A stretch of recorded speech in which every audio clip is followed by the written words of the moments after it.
Shalom bien-aimé dans le Seigneur, je veux vous laisser écouter le témoignage de serviteur de Dieu Dominique Verey comment il avait réussi le Saint-Esprit dans sa vie, parce que le Saint-Esprit lui utilise puissamment pour partager la bonne nouvelle non mélangée.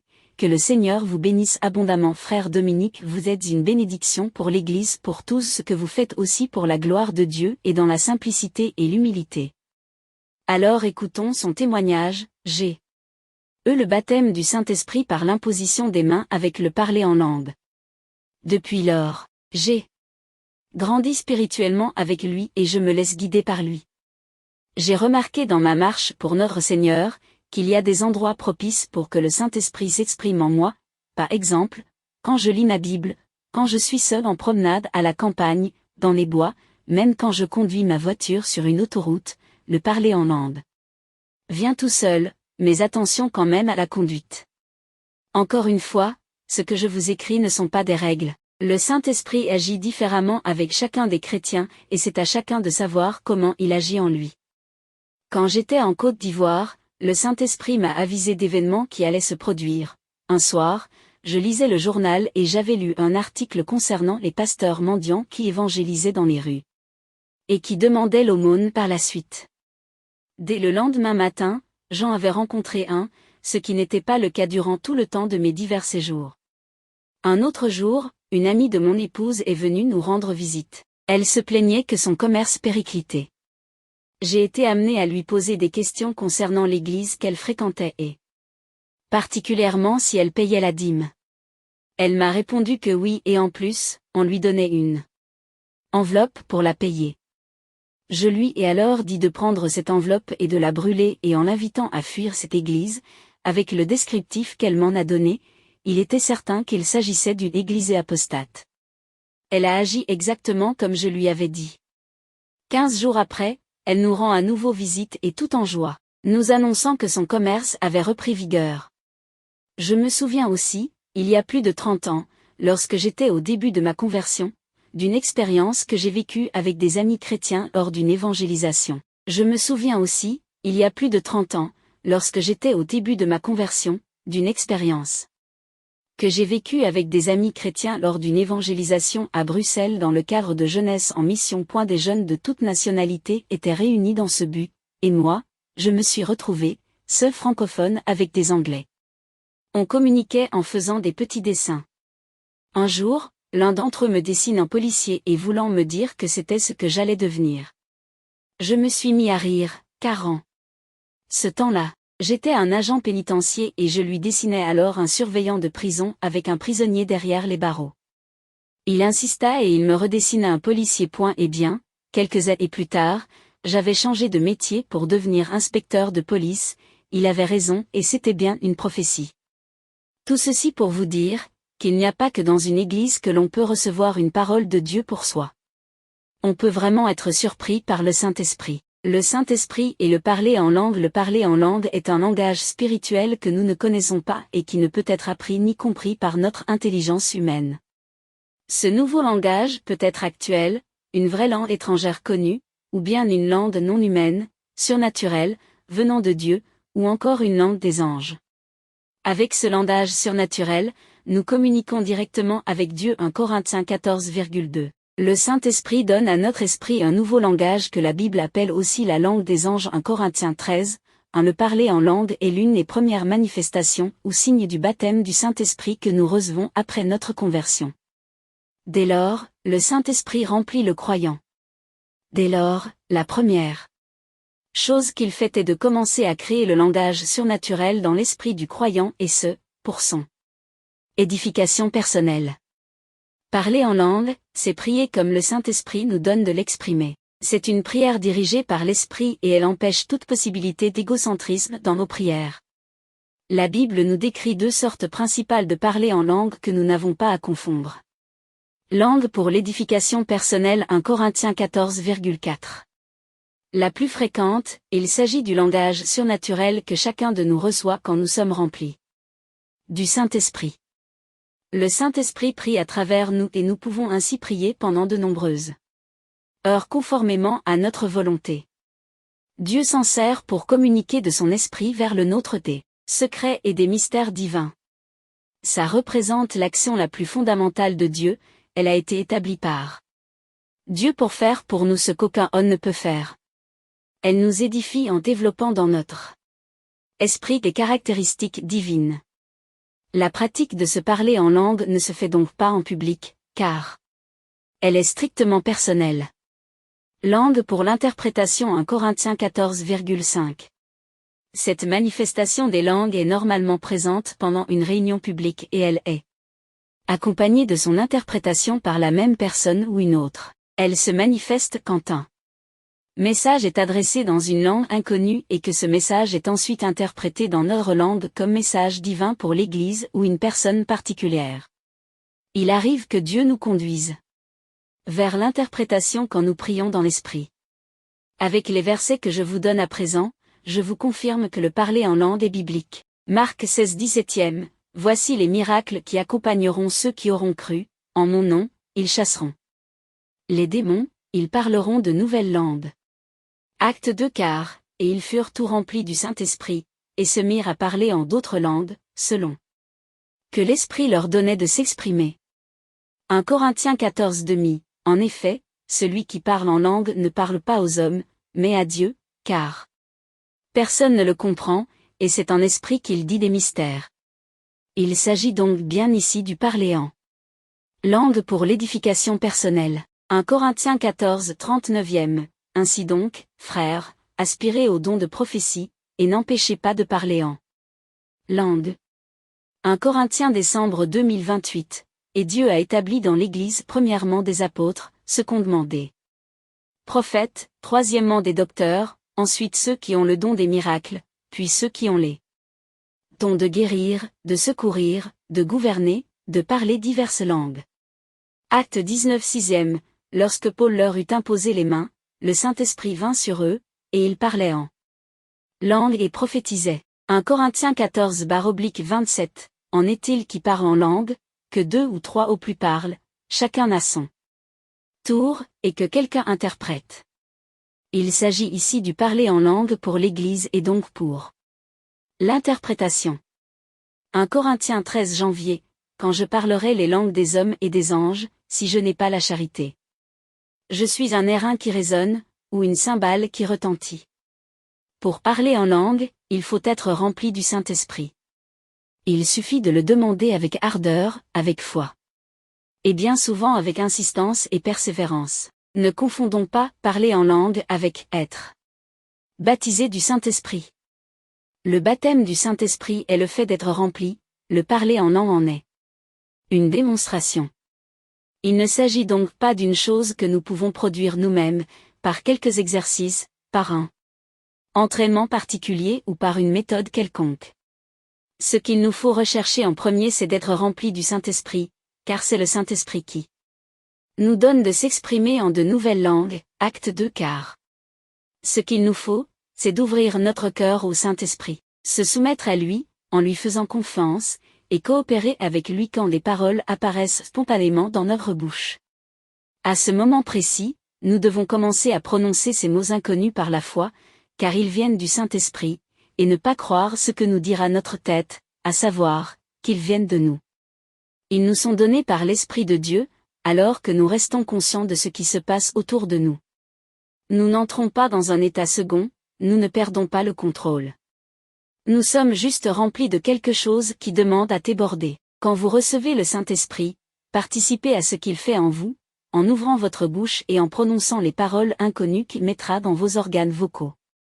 C'est bien souvent dans nos moments de prière de louange et d'adoration à Dieu qu'il vous donnera le parler en langue. Ne refusons pas ce que Dieu nous donne, mais au contraire, acceptons-le avec joie.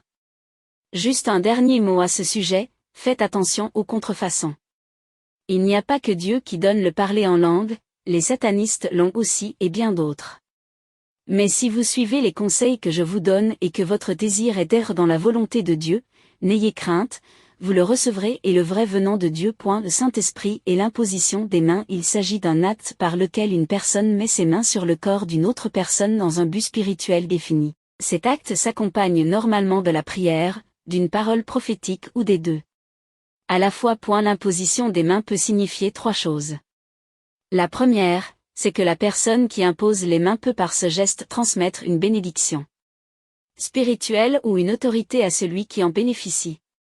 Deuxièmement, la personne qui impose les mains peut ainsi reconnaître publiquement que la personne à qui il impose les mains a déjà reçu de Dieu une bénédiction spirituelle ou une autorité. Troisièmement, la personne qui impose les mains peut par cet acte recommander publiquement la personne à Dieu en vue d'accomplir une tâche spécifique ou un ministère particulier.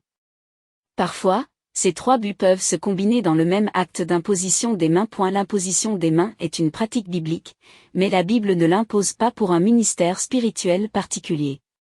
Jésus a certainement imposé les mains à beaucoup de personnes qu'il a guéries, mais il en a aussi guéri d'autres en usant d'autres moyens.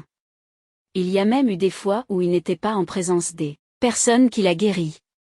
Matthieu 8,8 raconte comment il a guéri le serviteur du centurion sans aller chez lui. Dans les deux passages bibliques suivants, le Saint-Esprit accorde le don du parler en langue par l'imposition des mains des apôtres, puis sans imposition des mains, après une prédication. Alors Paul dit, Jean a baptisé du baptême de repentance, en disant au peuple de croire en celui qui venait après lui, c'est-à-dire en Jésus.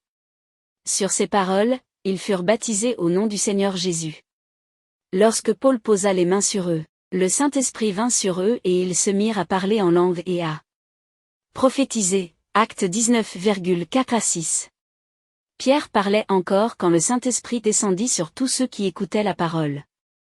Tous les croyants circoncis qui étaient venus avec Pierre furent stupéfaits de ce que le don du Saint-Esprit était déversé même sur les non-juifs.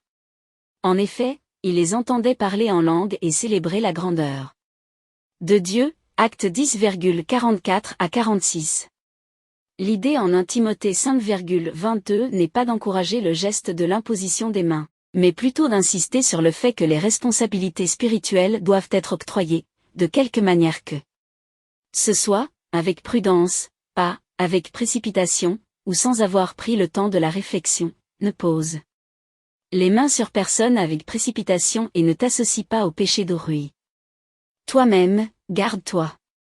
Pur. L'imposition des mains dans l'Église primitive permettait de faire le lien entre le message et le messager, entre le don spirituel et celui qui le reçoit. Il s'agit d'un signe, de la manifestation physique d'un don spirituel. Nous devons comprendre que la Bible ne donne pas de formule magique pour le ministère de l'Église.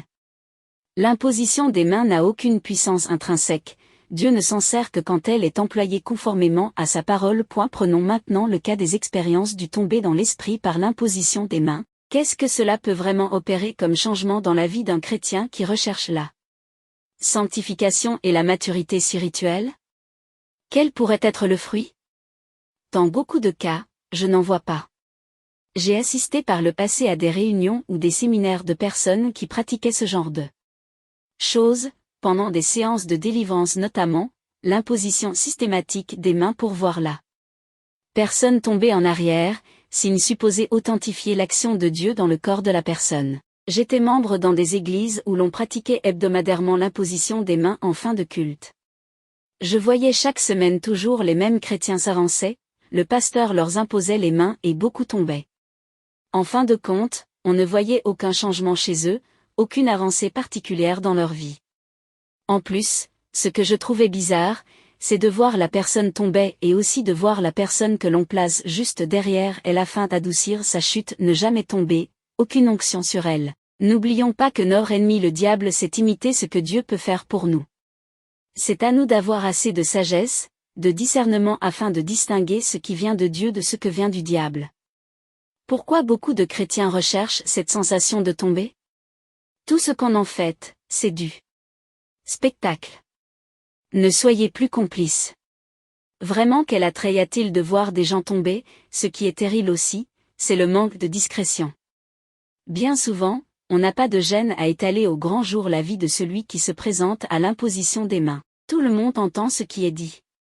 Toute cette exhibition est nauséabonde. Qu'est-ce qui glorifie plus Dieu? Un homme qui se prosterne en sa présence, ou bien un homme qui tombe en arrière par une puissance incontrôlable et extérieure à lui? Lors de l'imposition des mains dans une église, le groupe musical va jouer des morceaux apaisants. On va créer une atmosphère spirituelle afin de nous faire croire que le Saint-Esprit est présent dans la salle. On sera concentré sur le pasteur et la personne à qui on impose les mains, on priera même pour cette dernière. Croyez-vous vraiment que le Saint-Esprit a besoin d'une ambiance particulière pour se manifester? Certainement que oui, mais pas celle que l'on crée. Le Saint-Esprit a besoin de sainteté, de prières qui viennent du cœur, de véritable amour fraternel, de sincérité de cœur, d'humilité. Je vous prie de ne pas donner du crédit à tout ce que vous voyez de surnaturel dans une église, mais vérifiez tout avec la parole de Dieu. Regardez aux résultats et dans le cas où vous n'en voyez pas de positif, méfiez-vous. Mais n'en soyez pas complice en restant dans ces assemblées où l'on vous propose que du vent. De nos jours, beaucoup de nos églises prônent de faux évangiles et pour attirer des convertis à leur fausse doctrine, on va exploiter de telles pratiques afin de vous séduire. Quittez-les, car vous risquez d'être contaminés par des esprits venant de nord ennemi. Le diable point la puissance du Saint-Esprit dans la Bible. On nous dit que le Saint-Esprit donne à celle ou à celui qui le reçoit une puissance.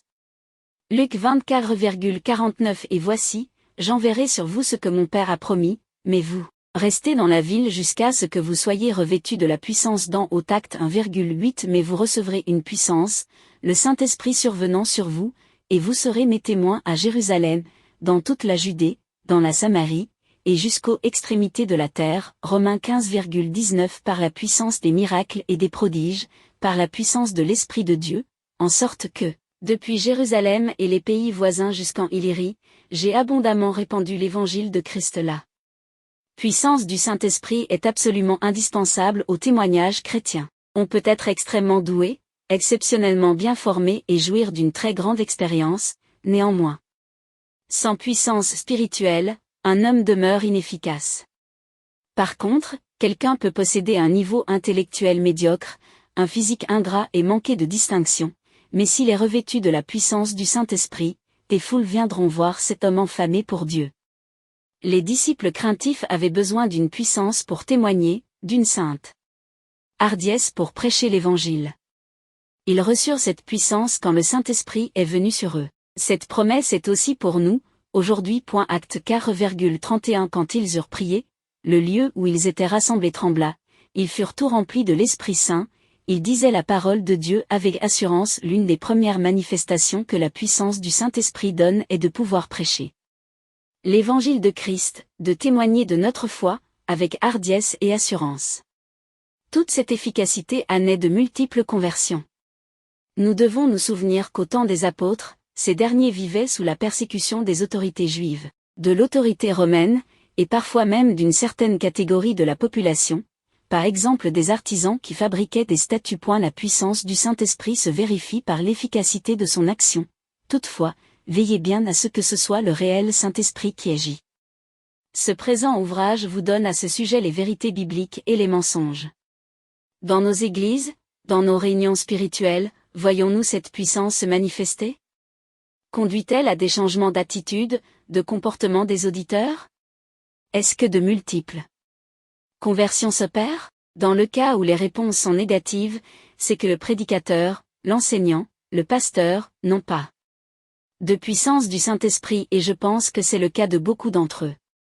Personne ne s'interroge sur cet état des choses, c'est bien triste. On n'en cherche pas les raisons, pourtant, c'est simple, la raison est que tout simplement, on n'est pas dans la volonté de Dieu. Encore une fois, je n'ai pas à dire ce que vous avez à faire quand vous vivez cette situation dans vos assemblées, mais je ne vois pas d'intérêt à se trouver dans une église où il n'y a pas de puissance du Saint-Esprit. Pour ma part, je prie notre Seigneur pour qu'il donne de la puissance dans mes écrits afin que vous puissiez vous convertir dans le véritable évangile de Christ, afin que vous changiez d'attitude dans ce qu'il doit être changé en vous, afin que vous soyez conseillés par de véritables serviteurs de Dieu, afin que vous aussi ayez de la puissance du Saint-Esprit. Le Saint-Esprit et les prophètes. En écrivant ce chapitre, les pages se sont accumulées et le Saint-Esprit m'a demandé d'en faire un ouvrage particulier. Donc, frères et sœurs dans le Seigneur, si vous voulez quelques extraits du livre intitulé « Les prophètes d'aujourd'hui et leur prophétie », vous pouvez demander ça à notre bien-aimé frère Dominique en lui écrivant sur son email vered@gmail.com et il vous l'enverrai gratuitement. Alors 1. Extrait 1 que il nous a partagé pour la gloire de Dieu. Que le Seigneur vous bénisse abondamment frère Dominique. Qu'est-ce que prophétiser? D'une manière générale, prophétiser, c'est transmettre un message reçu de Dieu. Donc un prophète, c'est une personne qui reçoit un message de Dieu et qui le transmet de sa part, il est le porte-parole de Dieu.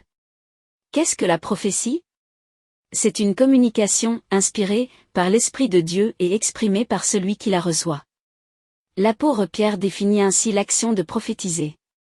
C'est poussé par le Saint-Esprit que des hommes ont parlé de la part de Dieu, 2 Pierre 1,19 et Pierre parle ici des Écritures inspirées, comme Paul en 2 Tim 3,16, l'apôtre Paul dit que celui qui prophétise est inspiré, 1 Corinthiens 14,37, ou encore qu'il a une révélation, 1 Corinthiens 14,30.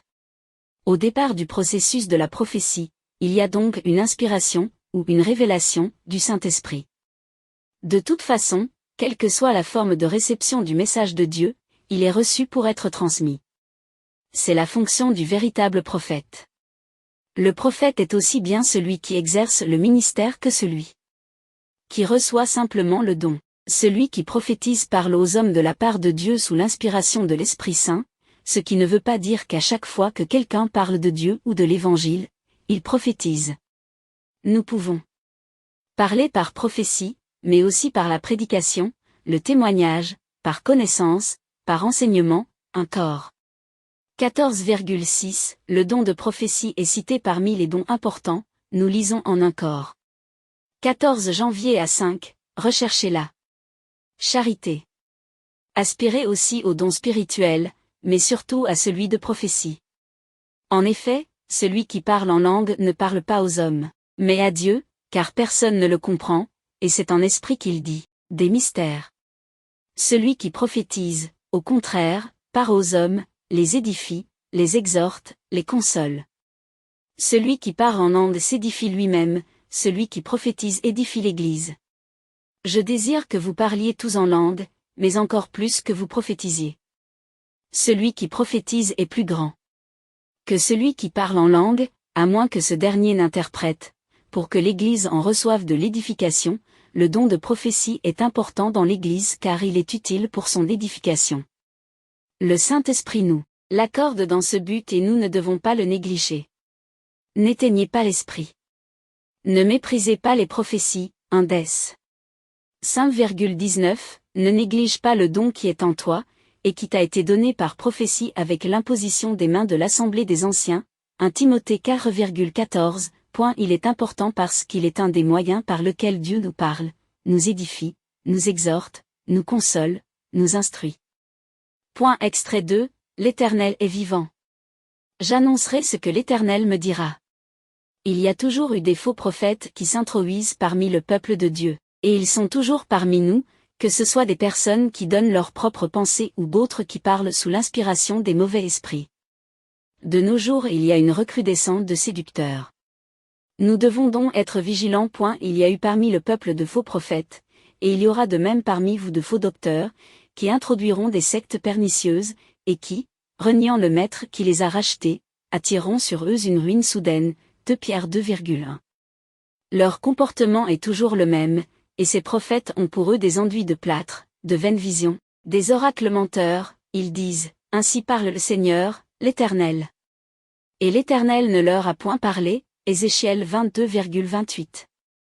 Ces chefs jugent pour des présents, ces sacrificateurs enseignent pour un salaire, et ces prophètes prédisent pour de l'argent, et ils osent s'appuyer sur l'Éternel, ils disent, l'Éternel n'est-il pas au milieu de nous? Le malheur ne nous atteindra pas, Michée 3,11, les apôtres mettaient les disciples en garde, suivant en cela l'exemple de leur maître. Gardez-vous des faux prophètes.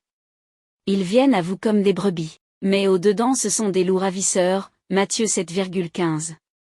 Jésus a prédit que les derniers temps seraient particulièrement propices aux faux prophètes, dont certains feront même des miracles. Il dit que beaucoup se laisseront séduire. Plusieurs faux prophètes s'élèveront, et ils séduiront beaucoup de gens, Matthieu 24,11. Car il s'élèvera de faux Christ et de faux prophètes, ils feront de grands prodiges et des miracles, au point de séduire, s'il était possible, même les élus, Matthieu 24,24. Quelle que soit la source de leur inspiration, leur propre pensée ou des esprits de démons, les faux prophètes sont des ouvriers de Satan envoyés dans le but de séduire deux groupes de personnes. 1. Les élus de Dieu, pour les détourner de la vérité et les entraîner dans de fausses doctrines, dans l'idolâtrie et la pratique de choses contraires aux enseignements de Jésus. Il y aura de même parmi vous de faux docteurs, qui introduiront des sectes pernicieuses, et qui, reniant le maître qui les a rachetés, attireront sur eux une ruine soudaine. 2 Pierre 2,1